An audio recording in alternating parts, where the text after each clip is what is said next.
This is Late Night Politics on Star FM, taking an in-depth look at the Zimbabwean political scene. It's a Monday and it's Late Night Politics. My name is George Musumba. Welcome to another edition of your favorite political program. We discuss all things political. Whilst most Zimbabweans got their knickers tied up in a twist over whether to ban South African performer come exhibitionist Zodwa Wabantu, there was a march organized midweek in solidarity with the First Family. 2 days later, on a Friday, a huge crowd turned out in Gweru for the 7th edition of the ZANU-PF Youth Interface. The following day, on a Saturday, the MDC Alliance was officially launched in Bulawayo, minus MDCT stalwarts Vice President Thokozani Mukupe and National Chairman Love Momoyo. It remains to be seen whether they will still be part of the MDCT train come 2018, or will they jump ship and find another political home. Tonight, though, our focus is on the economy. Will the state of the economy derail ZANU-PF's chances of retaining power in 2018, or is the economy not an important factor when it comes to voting? To help us in our discussion, I have in the studio Harare East Legislator, Comrade Terence Mukupe. Welcome to Late Night Politics. Thank you, George, for having me. Also in the studio, People's Democratic Party Secretary for the Economy, Comrade Vince Musewe. Welcome to Late Night Politics. Thank you, George, and good evening to listeners out there. Yes, we would like to thank our listeners who have given us positive feedback on our programs, especially the last edition that we had with Mr. Tendai Bitu of the People's Democratic Party. We continue to cherish your views, keep them coming through on our Star FM page, news page. We will take them into consideration and put forward suggestions that you might have. Now, huge rallies were held during the week. Is ZANU-PF formidable when it comes to mobilizing people to come to its events? I'll start with you, Comrade Mukupe. It's stating the obvious, really. Firstly, you had the solidarity march that was held for the First Family, and you could tell that like the huge crowds that turned up for the solidarity march. And then when it comes to the youth interface rallies, it has become the custom that like people are excited, people are coming out to see their president. And I think in terms of Gweru, you had over 100,000 people coming out. And I know there's always the usual cry that like people are being buzzed in and people are being force marched and everything. But like there's no way you can buzz in and force march 100,000 people coming out to the rallies. It goes without saying that like ZANU-PF is still the party of choice, and it's a party that is still in touch with the grassroots, with the common man. And I think when it comes to the coming elections, one thing is for a fact. It's a foregone conclusion. ZANU-PF is going to win those elections. And when I look at what's happening, when you had the seven opposition parties that came together and congregated in Bulawayo, I think the crowd was barely over 20,000 people that came out there, or even 10,000 people that congregated in Bulawayo. And it's clear that people are tired of tribal politics, and where clearly also where you also demean the woman politician. And that the statement that we got out of Bulawayo was that the dictatorial tendencies of Changirai are coming home to roost. And what you have is a situation that was a sign from the people that we've had enough of the dictatorial tendencies, we've had enough of the tribalistic tendencies of Changirai, and what people want is a situation where we have a country that's all encompassing of all the different tribes in the country, as well as accepting that you can have women who are in positions of leadership. Okay, before you come in, Vince, to respond to that, I would also want to ask Honorable Mukupe. There were embarrassing incidents for the ruling party where some people were not aware of the agenda of the Solidarity March. Doesn't that grate doesn't that come out badly for the ruling party? Where some people did not know why they were marching. There was AfriForum was raised, the issue was raised. One of the conveners also did not know what the placards were saying. I think one of the things that you have to take note of is this. when the Solidarity March was announced on radio, the primary, all these other issues to do with AfriForum, etc., that was not explained in the interview, in the advert. All the advert said was that please come out and march in solidarity with the first lady, with the first family. And the mantra that we have within ZANU-PF is that, like, listen, if it's something that has come through the official channels and we are marching in solidarity with the first family, people come out, and what they were expecting was that, like, all the other things that needed to be explained will be explained at the main rally. So I wouldn't be surprised if you've got a person who's coming from the rural areas, who probably was not in touch with what was happening in the media in terms of who's AfriForum, for them to really understand who AfriForum is. I can give you an example. For instance, like you are talking about the issue of, we've got an issue where the 7 political parties came together to form the MDC coalition. You even have the vice president of the main party saying that, like, she had not even had sight of the document, of such an important document. So what more of a person who's in the rural area? So don't try and make it seem as if this is something that's unique, that when everyone comes to a political rally, they totally understand all the issues. People have got different levels of intellect and they have different levels of understanding. Okay, Comrade Vince, I want you to come in. The launch of the MDC Alliance, it didn't attract the crowds that were expected. Yes, it obviously didn't resonate. I think listeners have to really understand that there are underlying issues, particularly in Matabeleland, that have not been addressed throughout the ages since 1980. There's an underlying interest of them feeling marginalized as a minority group in Zimbabwe. And the loss of John Como has left a vacuum at the top. Who is the godfather? Who is the main guy? And there is competition right now to actually occupy that space. So that is a serious underlying issue, to say that there are issues that have never been addressed that still need to be addressed, whether the alliance goes ahead or not. The emergence of people fighting now is just a symptom, really, of the underlying issues that must be addressed. So that would be my response to that. It's not because the alliance is the wrong thing. I mean, the people have even said that in principle they support the idea, but it's a how, it's a process issue.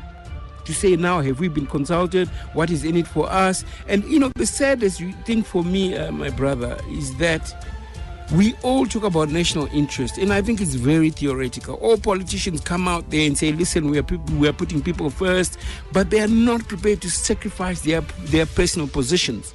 So you have a situation where people are beginning to position themselves to say, where will I sit? If, for example, Vincent comes and there's only one seat for an economist, the economist will begin to question, listen, I've been in politics for 15 years, I'm entitled to that seat. That mentality is still there within the opposition. So you get a concoction or a cocktail of all these emotions that are coming. But get one thing right. Nobody in principle is against an alliance. I think that's a very important point to note. This is just process and growing pains. You must also accept, my brother, that this is the first time this has ever happened in Zimbabwe. This is a new formula. And as you start anything, number one, there are people, whether internal or external, who don't really want to see this happen. So you get people internally who are scared, of being kind of displaced in their particular agenda, right? So they resist from inside. You then get people from outside who fear that, listen, this thing could cause serious competition. So you get fake stories being posted in order to actually discourage, And to me, that is what ZANU-PF is very good at pointing fingers and planting people who discredit the opposition. They've been doing that, and that is the only reason they win. I mean, my brother here talks about a party of choice. How can he choose a party that has destroyed jobs? How can you choose a party where there's 90% unemployment? How can you choose a party where you go to the bank and you can't get banknotes, you get coins? How can you choose a party that is destroying this country, the environment? Let me give you an example, George. This country could be the richest country in Africa. We have tremendous mineral resources. We have some of the best lands in Africa. And they're lying idle because of these politics. So don't tell me it's a party of choice. If you see those people who are only holding that is a shame. I mean, grown-up men go to spend a day at a rally and they don't know the agenda. I mean, George, if I'm going to go up and do something, I at least must know what's going on. But number two, there's obviously peer pressure. I mean, we saw that Mbari Msika was closed, right, for that day, because all the people there are the beneficiaries of ZANU-PF patronage. So if they don't go, they lose that stall. So they go. We have always said that this country needs reforms, and one fundamental reform is ensuring that, number one, ZANU-PF does not abuse state resources. They go and spend a day at these rallies and they get paid salaries. We pay their salaries for actually supporting ZANU-PF. There is a thin line between state and party resources. That is an unfair advantage. That is a problem in Africa in general, in that the incumbent has got access to state resources. It's a matter of resources. Elections and campaigning is about money, it's about resources, and if the state is using our resources, obviously they're going to seem like they're doing well. Let me give you an example, my brother. You have the president going on these youth interface rallies, right? And he talks about history. He talks about 1963. He talks about 1950 during the war, whatever. That's utterly irrelevant for an 18-year-old who hasn't got a job, right? Who wants a decent... So to me, this interface is just a history lessons that we don't really need. I just wish the president would actually go and sit and write a book so that, and not waste the time of youth. So as far as I'm concerned, ZANU-PF is not a party of choice. They use state machinery. They use cohesion. They use the media. They use all sorts, the state media, they use all sorts to maintain that advantage. That is why they don't want to reform, because they'll know we'll beat them pants down. Okay, I want you to respond to the issue before we go to the next point about the interface being irrelevant to the youths. Before I answer that, let me just take him back to the issue of he's pointing out that the people that came to the Solidarity March had no clue what was happening. I'm a mathematician by training. And one of the things that you're taught in statistics is that there's a thing called a sample size. For you to make an inference to the crowd, you must have a minimum size of a sample size for the results to be said to be valid. So if you are going to interview one or two people out of a crowd of 10,000, and then you say the one or two people that have spoken represent the entire crowd, I mean, you'll be stupid to think that way. So let me just throw it out there that whatever sentiments is referring to are not representative of the people that were there. The people that were there knew exactly what the reason for the march were for. Can you tell us what the reason was on that point? Can you just tell us what the reason for the march was? Can you before we get... I think we have to be civil. It will come through. Okay. Let him finish his point, then you'll come in with that. I'm not out to get into a war of words. Let's be civil. When he gets his chance, let him talk. When I have my chance, can I talk? The second thing that I wanted to point out, it's tradition with our president that whenever there are crowds, he goes into history. He first starts off with history, and then he goes into the present time, and then he goes into the future. Right, so he's a person with history. So I can understand with them that they get frustrated with that, because someone like Changirai, Tendai Biti, they've got no history to talk about. So why should they be jealous of the fact that our president has got history to talk about? And this is history that is of relevance to what's happening now, for a person to be able to understand where we're going and where we're coming from and where we're going. And again, this issue that he's saying that these young crowds have got nothing to do with history. If they had nothing to do with history, how do you explain the 100,000 people that turn up for the events? How do you explain that so far for all the interfaces that have taken place, you are having hundreds of thousands of people coming out? So it means that the message of our president is resonating with the people. And here's the thing that I always point out. At the end of the day, the interfaces, the MDC Alliance rallies, they're all about making sure that you're in touch with the people. So if their message is so powerful, right, and it resonates with the young people, how come people are not voting for them? How come they're not in power? The reason why ZANU-PF is in power is because the message that they put out there is resonating with the masses. And it's a message that people find to be very sincere. And that's why we're in power. It's as simple as that. Okay, there's two issues I need to deal with. Give you a minute. So I would really appreciate if my colleague here would tell us what was the just offside. What was the purpose of the solidarity with the first family? what was the reason for the march. I got no idea. And, I'm actually confused why a group of 10,000 people would march in solidarity for what happened. But anyway, this one fundamental problem with Zimbabwean politics is that you've got a significantly misinformed, uninformed rural mass, right? And at the end of the day, they are really there and they are forced to do things because they fear to lose their assets. We know the issue of land. ZANU-PF, there is this thing that they use. They use what is called the red button, right? They press the fear button, the intimidation button. And that is why people support you. Would you support someone who can't even create a job for you? You talk about young people who support you. Do you know that in the last elections, only 5% of youth under 18 voted? Young people are not interested in ZANU-PF, my brother. They are absolutely not interested. There's so much voter apathy there. They are absolutely not interested in your formula or your historical issues. And you talk about the future. I would really like to know what you're offering us in the future, because for the last 37 years, you failed to offer us anything. It's sad when seemingly intelligent men defend a system that is rotten, a system that must be changed, a system that has not worked. Currently, as we speak, Zimbabwe's standard of living is back to 1952 levels. If you look at child mortality, look into the economy. Yes, yeah, it's one of our talking points. Let's just wind up this issue of the rallies so that we move on. As far as I'm concerned, do you have a response so that we move on? It's really sad, Kuti. My colleague here, and calling people, the rural populace, non-informed, unintelligent, and everything, and calling them names. If you were to look at the structure of this country, the structure of the economy of this country, the backbone of this economy is based on the very same rural people Warukushora. So to call the rural people names, this is exactly the reason why these guys are not in power. You see, the thing with them is that they have a situation that, like, if someone does not agree with them, does not vote for them, then they start calling them names.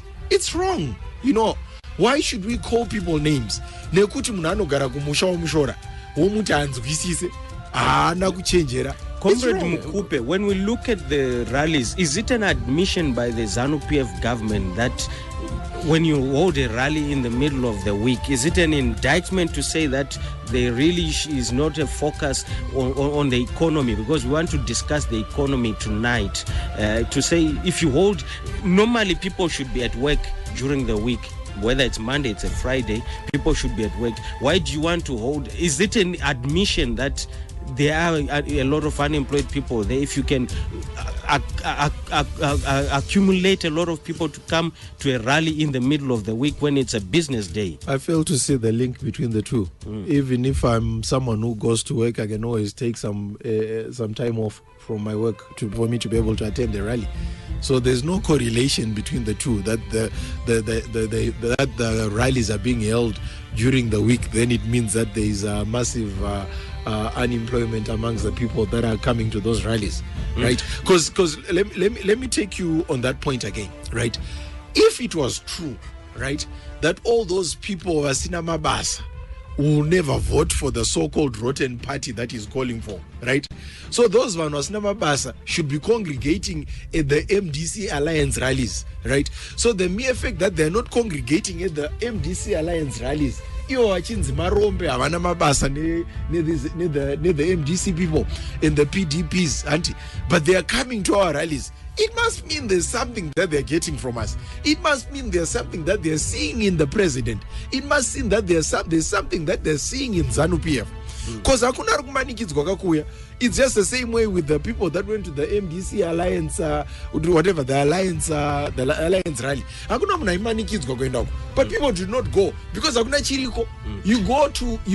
you congregate around an organization where you feel that you've got a personal benefit, or there's an issue to you outside of the personal benefit. You also resonate with the ideology. right?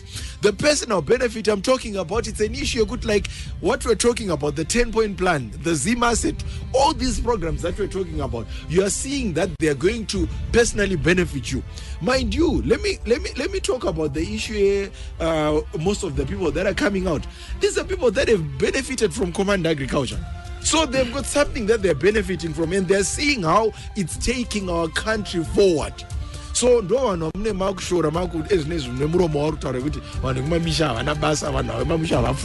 calling them names. And how do you call these people names when they're the people that are feeding you? Yeah, because critics have said that no, during the week-led business flow, let's not stop anyone from conducting business. Let's just focus on business-related issues. No one has been stopped. I would want you to show me a person who's been stopped and has been told to operate a business. No. Show me one person. Vince, you want to come in? You know what? In one fundamental problem we have in this country is when people reframe words in order to suit their own agenda, and that is what ZANU-PF is good at. Let me tell you something. I never said rural people are not intelligent. I never uttered that word. I never denigrated them. I said they are uninformed deliberately and misinformed about issues. They make decisions based on propaganda and the wrong issues and make the wrong decisions, and therefore they are not informed. I didn't say they're not intelligent. So stop trying to put me in your own corner to say, listen, I'm denigrating people, right? But if we add on to going into the economy, you see, it is so difficult when people have failed and they are denying failure. Why would people go to a rally during the week? It's because they got nothing to do. If we can even go into ZIM asset and whatever. Okay, on the one side, I think command agriculture is not a bad idea. It's a wrong label and has been actually implemented wrongly. It could be, we've got actually better solution than command agriculture. All we want to do is to get in power, and it resonates with a lot of of the market.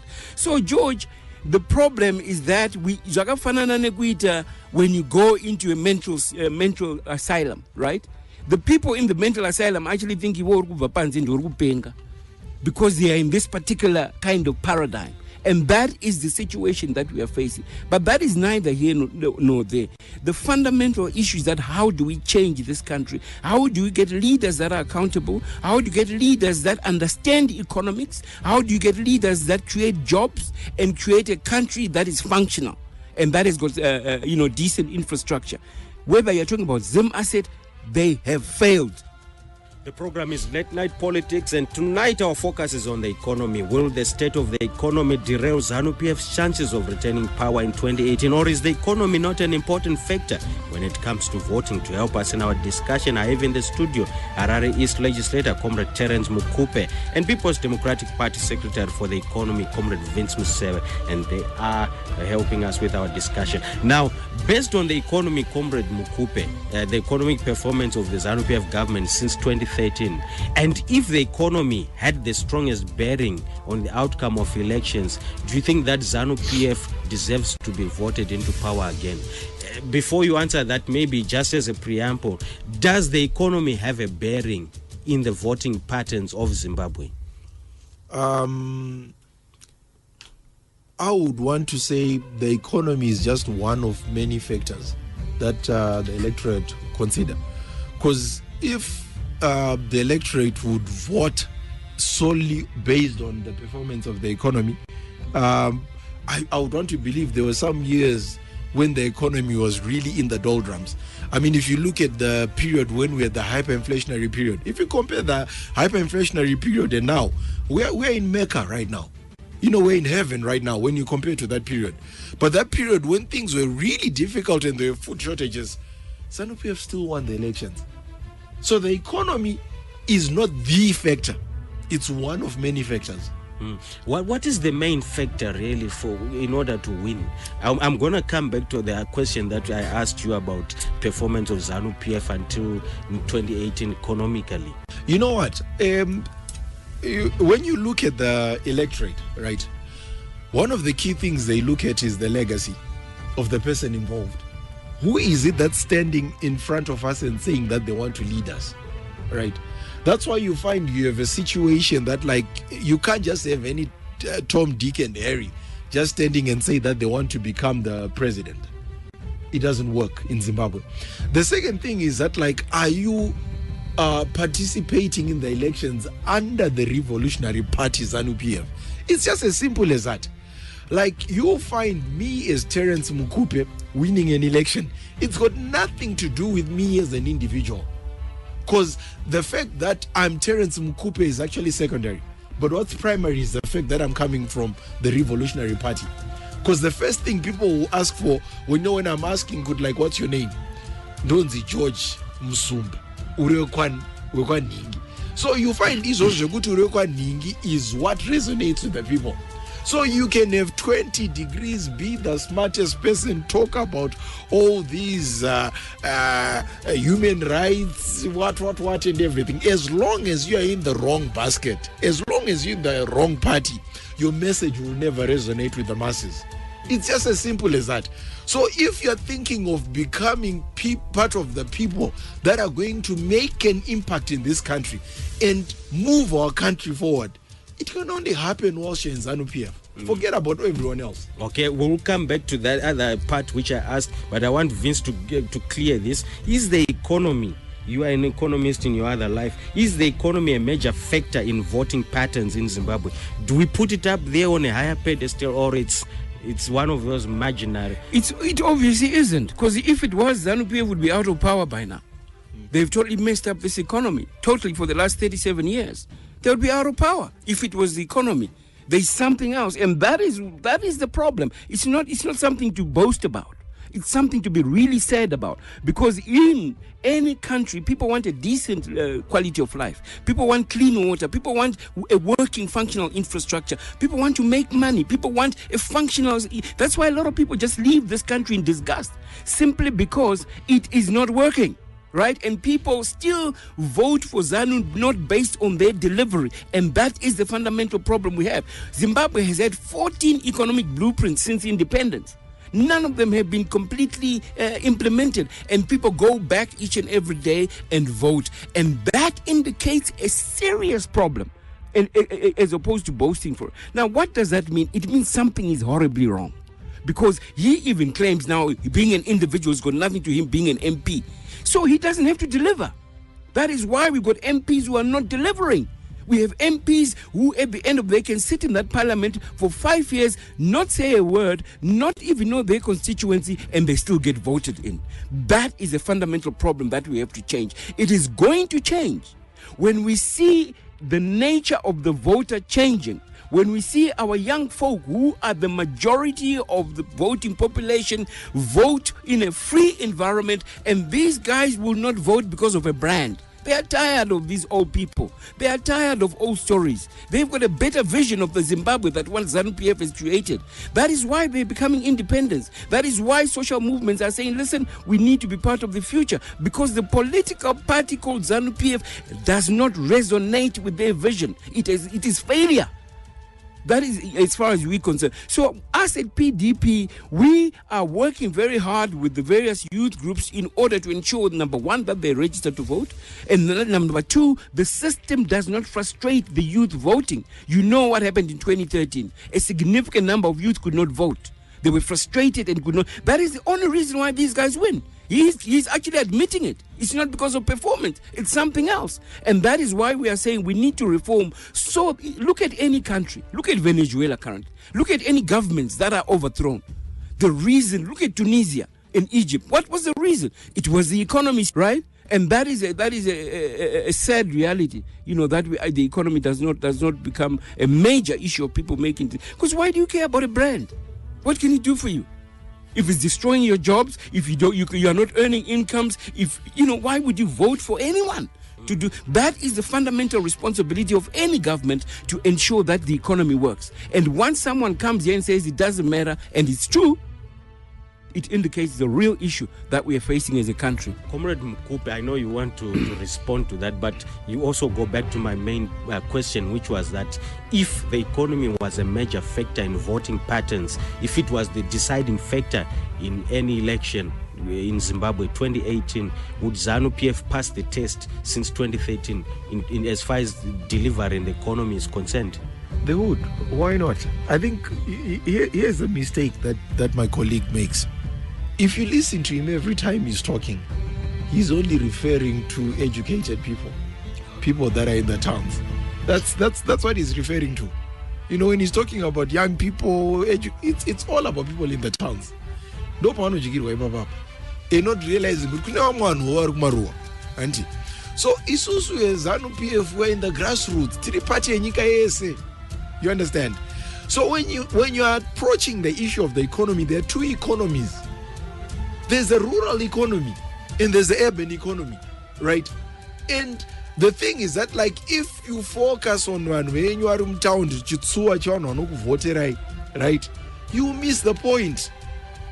So you have to be able to serve everybody. So when you look at the rural economy, maona the bumper harvest, are those people not happy? They're happy, right? What we have promised them and what we said we're going to deliver to them, we've more than delivered.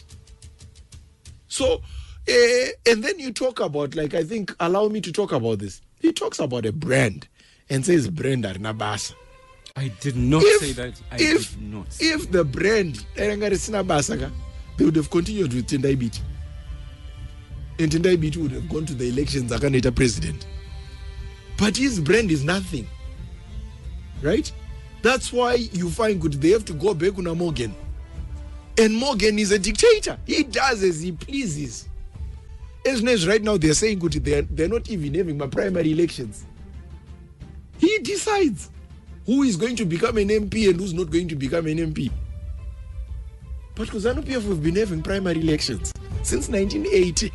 As nice papa, if it's true what he's saying that I was not working, do not give up a primary election.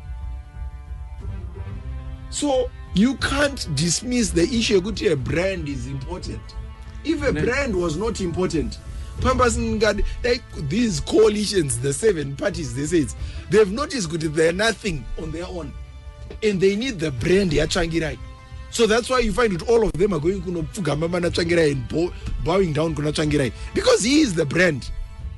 He is the only person of note who has got a national characteristic. Any part of Zimbabwe. On that point, when you talk about the two economies, the rural economy, when from the spectacles of ZANU-PF, what do the rural people require, and which you deliver to them so that they come in mass? Okay, you know, when you want to improve the quality of life in an African country, there are just two things that you have to look at: poverty and hunger.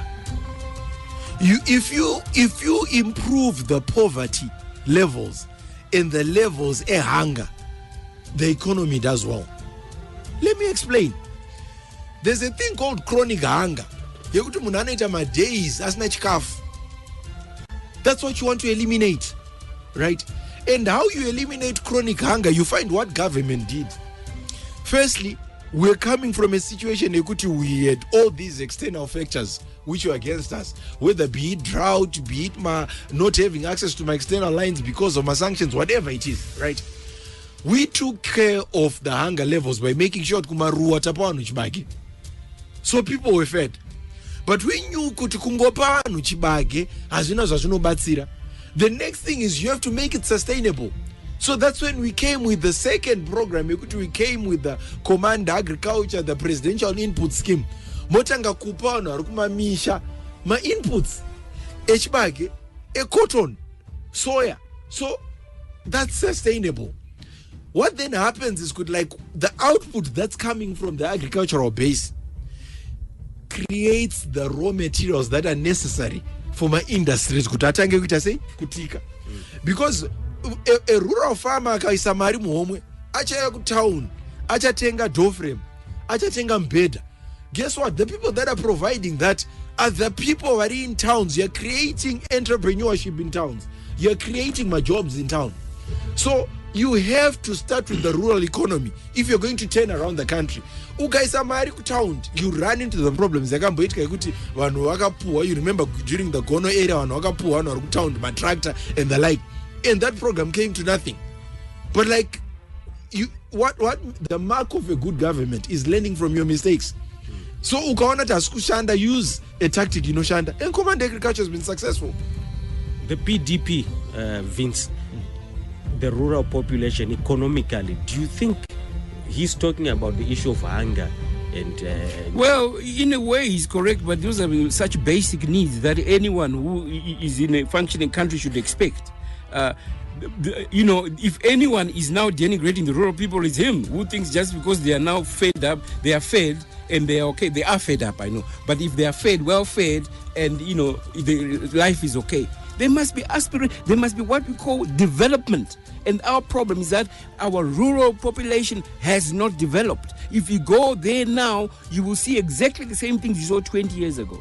By now, we should have a well-functioning rural economy that has got serious infrastructure. They destroyed it through land reform. So now they want to get credit for actually replacing what they destroyed.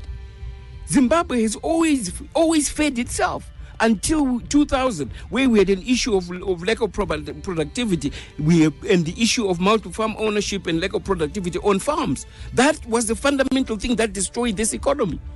And it's not in a magic. We must, the rural economy is the one that feeds. We know that. Agriculture is a serious player in the economy. We know that we're an agriculture-based country. We used to export a lot, right? And it was based on a model that used to work. They destroyed that model. And they've created these small-scale farmers who are at subsistence level. Let me tell you what is happening in Command Agriculture. This guy saying, it's been, number one, we don't even know what is the final output as we sit today. There were various things that were said. There is no evidence that it has produced 1.2 million or 2 billion tons or whatever. There are serious backlog issues at the GMB unable to pay. There were serious corruption issues where people were side marketing. So someone buys from the rural area at 170 and goes to sell to GMB for 390 and and the rural people are the ones that suffer. He talks about the rural people. Do you remember what happened to the tobacco farmers when they came and they sold all their tobacco and they could not get money? That is abuse. That is a crime against humanity. When people you are boasting that you are promoting, when they come to the auction floors and sell their goods and services, you don't give them the cash of that they are earning. There was serious chaos. There were strikes. So the issue is that, you see, the economy, of course, Zimbabwe is agricultural based and mining based, and those farms tend to be in the rural. That is not an accident. And ye keep saying and putting me in a corner and say, no, you hate rural people. I never said that. We know that the rural vote is critical. But you know what they've done? They've got all the chiefs.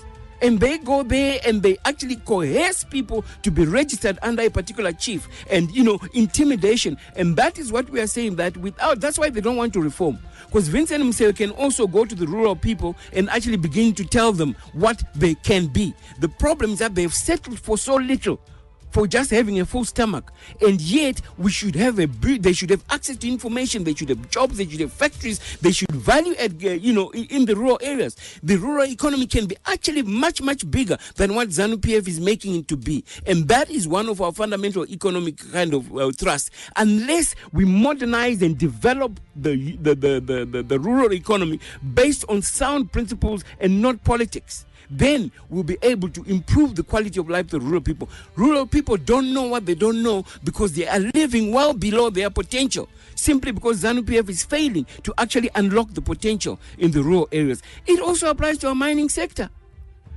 Right now the country is depending on Makorokos. Those are the largest producers of gold. There's nothing wrong with individuals producing. He's going to jump in and say, no, you're denigrating Makorokos, and I'm not doing that.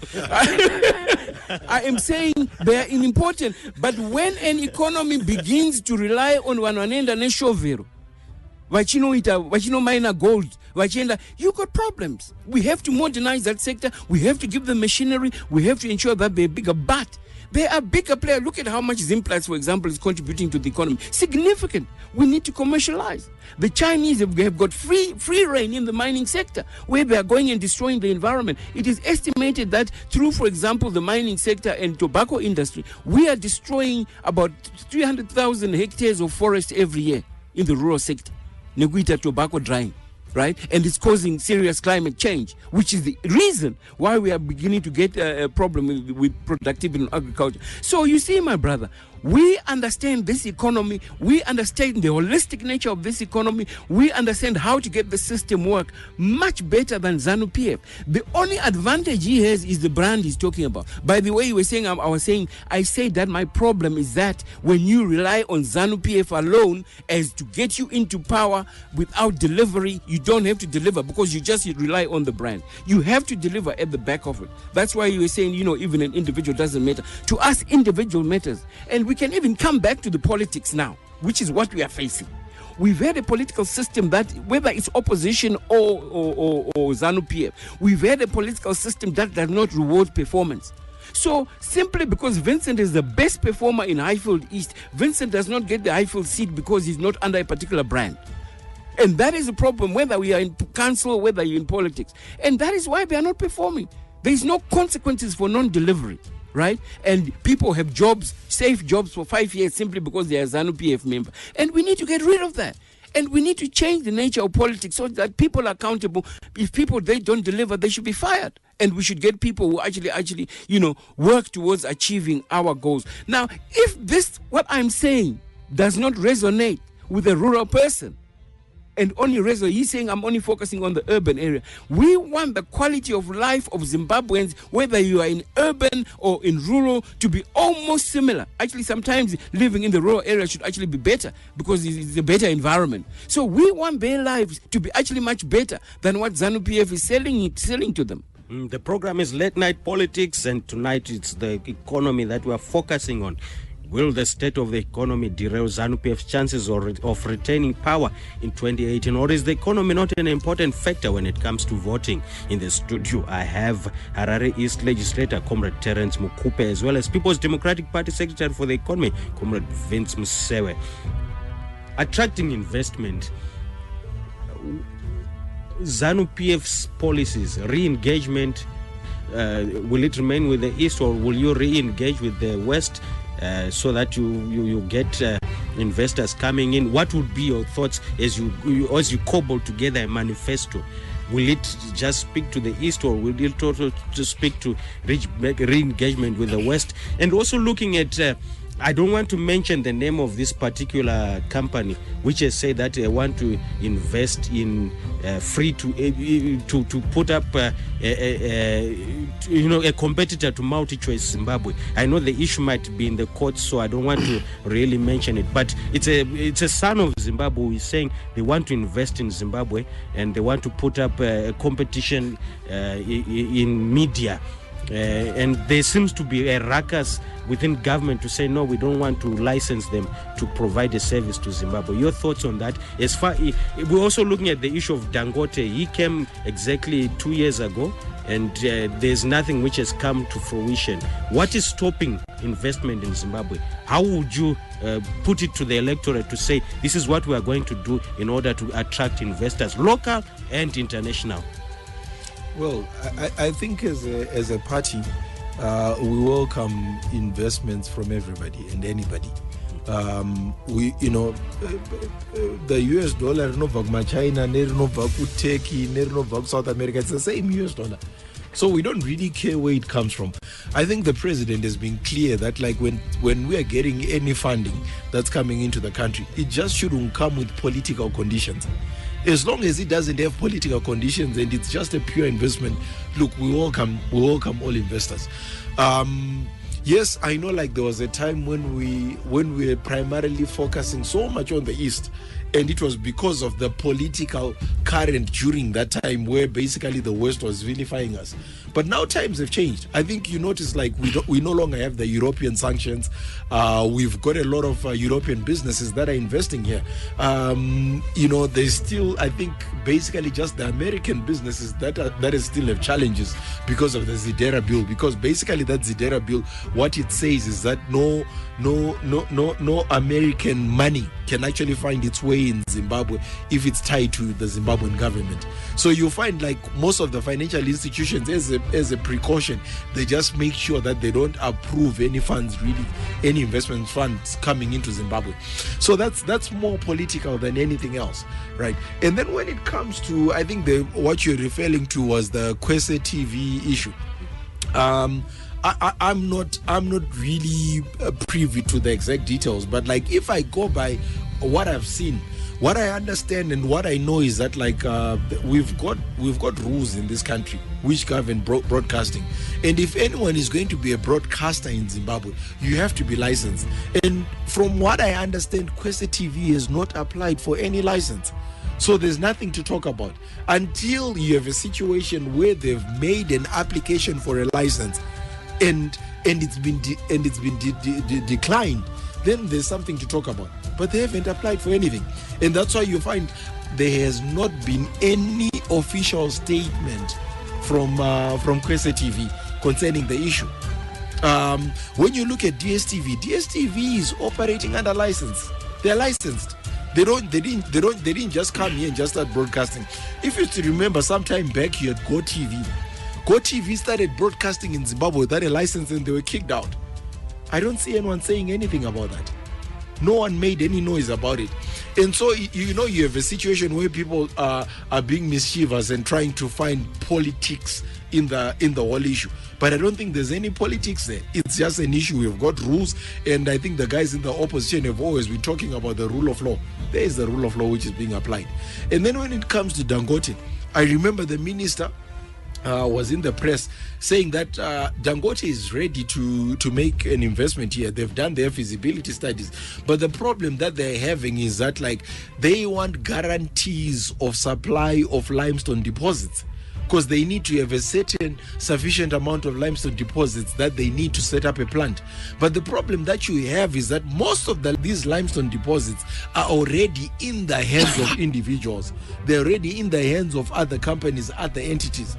So what Dangote is asking for is to have the government take the limestone deposits from these individuals and from these companies and basically pass them on to Dangote.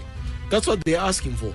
So I would want to believe, in terms of the property rights in Zimbabwe, it's not as easy as that, and it's not as simple as that.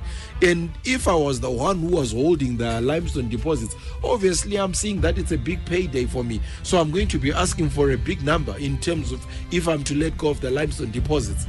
But I think what's really important in as far as attracting investing in Zimbabwe, our policies are they friendly? It goes beyond the issue of policies. I think what I would want to call upon the people from the opposition is that they also have a fiduciary duty to the people of Zimbabwe, that they should not be sabotaging the economy. You also have a duty to make sure that when you go out there, you should also be marketing Zimbabwe and getting people to invest in Zimbabwe. But the thing with our opposition politicians is that they're so focused on wanting to come into power. So they will do anything to denigrate this country and to create an image that there's actually a war in this country, that like this country, if you come to this country, we are probably even cannibals who even eat white people in this country. You see, so my thing, the thing that I'm calling upon is that like there's a certain maturity that you expect out of the opposition politicians. You don't have kutengesa for you to have people to vote for you, because the people that you're going and telling a bad story about Zimbabwe, they're not going to come and vote. It's the people of Zimbabwe that are going to vote for you. So I would want to see a day where Tsvangirai actually leaves Zimbabwe. Otomboenda on a trade mission to promote Zimbabwe and bring investors into this country. Then people will say, I'm on a investor in Zimbabwe. But like you find good, when he goes out of the country, all he's doing is denigrating Zimbabwe. So do you think the voting populace are going to say, voice Zimbabwe? So it's a maturity that we need from the opposition politicians. Okay, thank you. I think, my brother, I want you to listen very carefully now, right? I want you to really listen now. Let us be very clear. Who is sabotaging this economy? You say the opposition is sabotaging this economy. right? Let us be very clear. Zimbabwe is losing about $3 to $4 billion illicit fund flows that are leaking out of the system. That's why we are in this problem.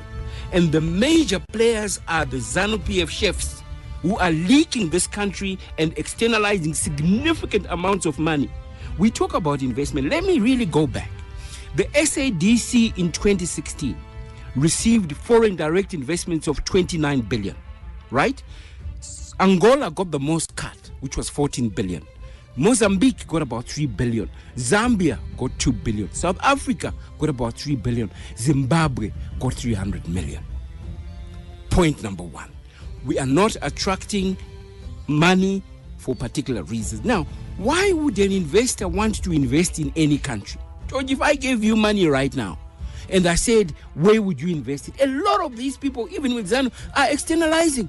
They own significant properties overseas. They have taken money. They don't even have confidence in this economy to invest. So how do you expect a foreigner to come and invest in an economy where your big guys are externalizing money and investing offshore? That is a fundamental problem with Africa. Africans are not confident with their own countries. They are not investing in their own countries. They even go overseas for health because they are not confident in their own country. And that's the problem with this paradigm here, ZANU-PF. Now, let me tell you why people invest in the country. When you put your money in the bank, when you're coming into Zimbabwe and go, let's say 10 million, you come through ZIA. First of all, you get to the airport, right? And you don't get there quick. You have to apply for visa. There's problems. You then just get out of the airport and you face roadblock. Then you go down the road, another roadblock. This is a person who wants to invest in your country, right? He then goes and stays at a hotel, right? And there's no power, or he's got no access to Wi-Fi, right? So we are saying that let us not be naive. People invest in countries that they enjoy. When people come here, they look at opportunities. Let's make sure that our tourism is sorted out. Because fundamentally, it is reported that 80% of new investors in a country come to the country first as tourists. So we have to make sure they have a positive experience and that it's easy for them and enjoyable for them to get into the country. Then you put your money in the bank, right? Then you hear that when you bring $10 million, you get bond notes when you come here. So you put this 10, where is that money going? We've got a fiscal problem, an issue of discipline. So you are saying, okay, I must put my money in this country. Look at how the government behaves. They are spending 90% of their own revenue on salaries and consumption. The government is not investing in this country. This government, of the money they are getting, they are not even investing.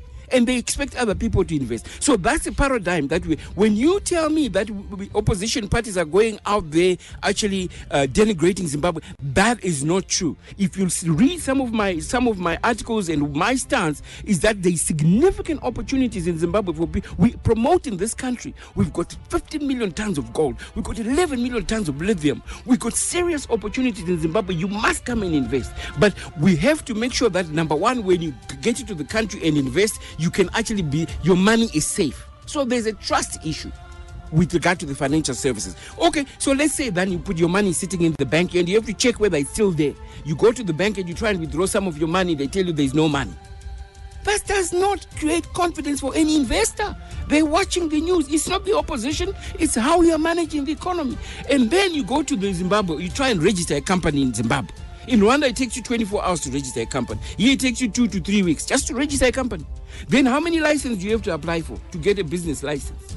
Then you have to deal with the issues of patronage, where people say, listen, if you want this license, you must pay 5 million. I've had foreign investors who wanted to invest in telecoms, right? And they go to Potras, and Potras want a cut. Right? So we have to, so that is not attractive in itself, right? Okay, so now you put your money in the country, you've registered your company, right? You are now there. Now, are you going to invest in a country where there's no disposable incomes? Where disposable incomes are declining? Who's going to be your customers? Where you know that 90% of Zimbabweans are unemployed, they're in the form of, they are traders. They are not producing. They are buying A, B, C, D, E. They're actually not producing. So you're not going to invest in that country. You want to actually invest in production, right? And number 3, the issue of consistency. What happened to indigenization? Joao comes to us and he tells us it's like this, like this. The next day, the president comes and says it's not like that. That is not consistent. When discretion is used to announce significant policy issues, you've got a problem. And I'm not close with this question issue of Dangote issue, but nothing ever happens simply because the system is clogged up with patronage, vested interests, corruption, and people wanting to pay fees. Thabo Mbeki was even complaining to the president a couple of years ago. I'm sure you heard that your ministers, even if I come to they want a cut. So it's an issue also of corruption that we have to fight. That is, I'm not saying Zimbabwe is the only corrupt. I mean, if you look at other countries, they are so corrupt. But let's have a serious conversation here. People are not investing in the country, number one, because they don't see it to be safe.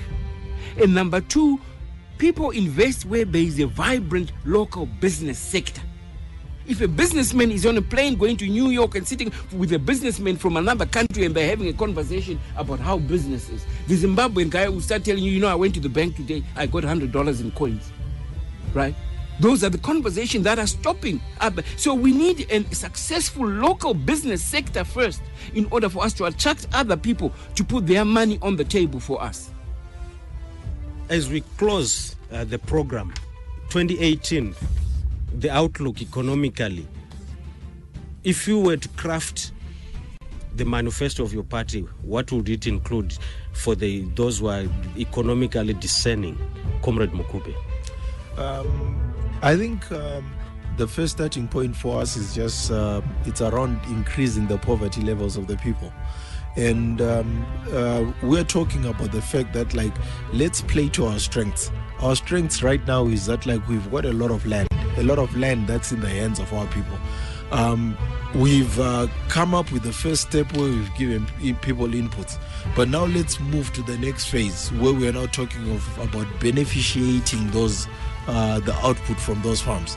We're now also talking about, like, okay, now those the outputs from the farms, they're now going into the industries. We're not talking about retooling the industries, making sure that we create more entrepreneurs, we create more employment in the process. You can't talk about employment if you're not creating the entrepreneurs. So the focus really has to be like, let's have more entrepreneurs who can create the jobs for the people. That's really the focus where it should be at. Mm-hmm. Comrade Vince? Okay, if in our case it's a very simple matter. We need to move towards creating a democratic transformational development state. And the development state's characteristics, I mean, you could use countries such as South Korea, Hong Kong, Singapore, right? Where the government runs a stable macroeconomic system that has got integrity and they're accountable and they do not overspend and they actually create, an environment where businesses can actually be able to perform. And also, obviously, the critical thing is that in that particular thing, you focus on a productive sector that is very viable, right? We agree. As I always say, the solutions are very easy. It's not rocket science. We then make sure that we are producing, because we have to go back to recreate our production base. But more importantly, there is this serious skills base that we have lost as a country over the last 28 years. We have lost significant skills in the country, and we need to recoup and ensure that our youngsters are retrained. We, for example, look at youth incubators around particular areas, whether it's renewable energy, whether it's ICT, whether it's infrastructure, and we create new skills, because the 21st century is not the old economy. If you see, most of the economies that are actually performing right now are based on service orientated and ICT. Those are the drivers of the future. So we need to move our economy away from the traditional clunking machinery to actually high-end technology with high-end skills, and that will take a while. But very important is also this huge chunk of welfare. Right, Zimbabwe over the last 10 years have gotten poorer and poorer. You have single mothers who are becoming prostitutes in order to feed their children. You've got pensioners who cannot get medical aid. You have disabled people unable to actually make a decent living. So we have to put a kind of recovery package, a social welfare recovery package, where we can actually begin to ensure that people get a decent, we could even call it a grant, a social grant, and they can actually, and we can change livelihoods like that. But all that It needs a vibrant economy that is producing adequate exports, a vibrant economy that is producing adequate jobs, but very focused. I mean, people always worry about exports. Africa itself, even if you look at the SADC as a region and COMESA, it's got 600 million consumers. We need to do intra-Africa trade. There's only 11% now of intra-Africa trade compared to 80% in Europe and 50% in Asia. So we have to begin to trade with our neighbors. We have to begin, therefore, to open up the region infrastructure-wise, process-wise, so that we can actually create a vibrant African economy. To us, those are the fundamental key issues of an economic revival. Thank you, gentlemen, for coming to Late Night Politics. Interesting debate on the economy. Tonight we focused on the economy, and we were looking at the state of the economy, and we were asking the question, will it derail ZANU-PF's chances of retaining power in 2018, or is the economy not an important factor when it comes to voting? And I want to thank our guest tonight, People's Democratic Party Secretary for the Economy, Comrade Vince Musewe, as well as Harare East Legislator, Comrade Terence Mukupe. Thank you, gentlemen, for coming through to Late Night Politics. Keep on supporting the program by coming through and giving us enlightening debate on issues to do with politics. It's a good night from me, George Musumba, and I want to thank our production assistant, Michelle Joba, for putting together the program. Thank you, gentlemen, for coming through. Thank you, George, and good night, listeners. You've been listening to Late Night Politics on Star FM, taking an in-depth look at the Zimbabwean political scene. Join us again next week, Monday, same time on Star FM.